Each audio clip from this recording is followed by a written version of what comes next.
High everyone welcome back to my channel. आज আমি আপনাদের সাথে শেয়ার করব আলু আর চাল কুমড়ো দিয়ে দারুণ স্বাদের একটি সবজি রেসিপি। এইভাবে সবজিটি বানালে খেতে কিন্তু দুর্দান্ত লাগে। চাল কুমড়ো অনেকে খেতে পছন্দ করে না, এইভাবে বানিয়ে দিলে কিন্তু সকলেই খেতে খুবই পছন্দ করবে। তো কিভাবে তৈরি করা হয় চাল কুমড়োর তরকারি চলুন দেখে নেওয়া যাক আমার আজকের এই ভিডিওটি। আজকের এই চাল কুমড়ো আলু তরকারি তৈরি করার জন্য দেখুন চাল কুমড়োগুলোকে এভাবে ডুমো ডুমো করে একটু বড় করে কেটে নিয়েছি, আর তার সাথে আলুগুলোকেও এইরকম সেম সাইজের করে কেটে নিয়েছি। আমি এখানে আলু আর চাল কুমড়ো সম পরিমাণে নিয়েছি। তো চলুন বন্ধুরা এখন রান্নাটা শুরু করা যাক। তার জন্য গ্যাসের ফ্লেম জ্বালিয়ে একটা কড়াই বসিয়ে দিয়েছি, এর মধ্যে দিয়ে দিলাম পরিমাণ মতো সরষের তেল। রান্নাটা আমি সরষের তেল দিয়ে করছি, আপনারা চাইলে কিন্তু সাদা তেল দিয়েও করতে পারেন। তেল ভালো করে গরম হয়ে গেলে এর মধ্যে আগে আলু আর চাল কুমড়োগুলো ভেজে নেব। তেল গরম হয়ে গেছে, আলু আর চাল কুমড়ো ছেড়ে দেব তেলের মধ্যে। সো বন্ধুরা ছেড়ে দিয়েছি আলু আর চাল কুমড়ো। এখন ভালো করে নেড়েচেড়ে এর মধ্যে দিয়ে দিব সামান্য পরিমাণ নুন, আর দিয়ে দিব সামান্য পরিমাণ হলুদ গুঁড়ো। নুন আর হলুদ গুঁড়ো দিয়ে চাল কুমড়ো আর আলু ভালো করে ফ্রাই করে নেব লালচে করে। এখানে আলু আর চাল কুমড়ো ভাজা হতে হতে চলুন গ্রেভির জন্য একটা মশলা তৈরি করে নিই। তার জন্য এখানে একটা মিক্সিং জারে নিয়ে নিলাম 4টে কাঁচা লঙ্কা, ঝালটা নিজেদের স্বাদ অনুসারে দিবেন।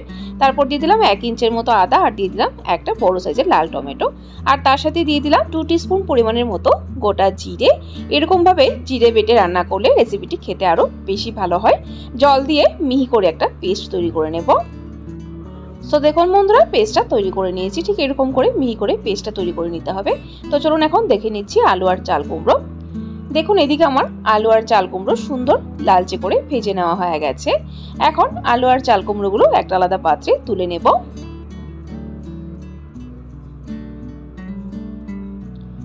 সো বন্ধুরা তুলে নিয়েছি, এখন সেম তেলে বাকিটা রান্না করব। এখানে দিয়ে দিলাম ফোড়নে 1 টিস্পুন পরিমাণ গোটা জিরে। ফোড়নটাকে ভালো করে একটু সময় নিয়ে ভেজে নেব। তারপর এর মধ্যে দিয়ে দিব বেটে রাখা জিরে এবং টমেটোটা। মিক্সিং জারটা ধুয়ে একটু জল দিয়ে দিলাম।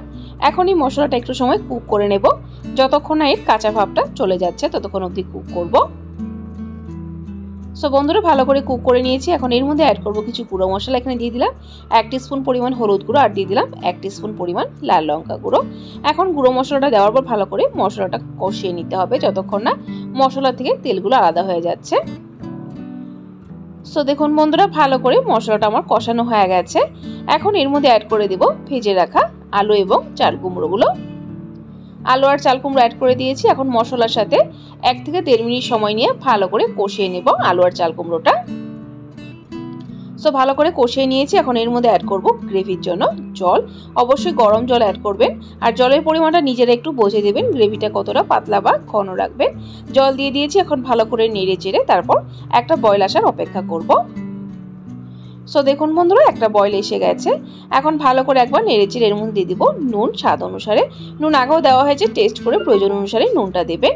নুনটা দিয়ে ভালো করে নেড়েচেড়ে আরও 1 মিনিট সময় কুক করে নেব।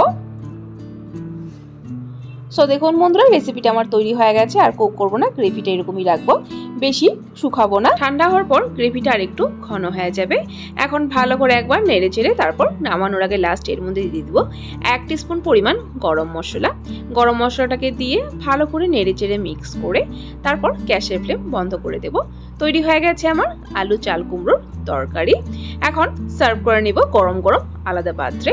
এরকমভাবে আলু চাল কুমড়ো তরকারি কিন্তু খেতে দুর্দান্ত লাগে, আর এই রেসিপিটি ভাত, রুটি, লুচি, পরোটা সবকিছুর সাথে সার্ভ করতে পারেন। যারা চাল কুমড়ো খেতে পছন্দ করে না এইভাবে করে রান্না করে দিলে হাত চেটে পুটে খেয়ে নেবে, দারুণ লাগে খেতে। সো বন্ধুরা আমার আজকের এই আলু চাল কুমড়ো তরকারি রেসিপিটি আপনাদের কাছে কেমন লাগলো অবশ্যই কমেন্ট করে জানাবেন। যদি ভালো লেগে থাকে তাহলে কিন্তু একটা লাইক অবশ্যই দিয়ে দিবেন। আরও এরকম নিত্য নতুন নিরামিষ রেসিপির আপডেট পাওয়ার জন্য আমার চ্যানেলটাকে সাবস্ক্রাইব করে দিবেন। সাবস্ক্রাইব করে পাশে থাকা বেল আইকনটা ক্লিক করে অল করে দিবেন, তাহলে আমার চ্যানেলে যখনই কোনো নতুন রেসিপি আসবে নোটিফিকেশন আপনাদের কাছে পৌঁছে যাবে। ভিডিওটি সম্পূর্ণ দেখার জন্য অসংখ্য ধন্যবাদ। ভালো থাকবেন, সুস্থ থাকবেন।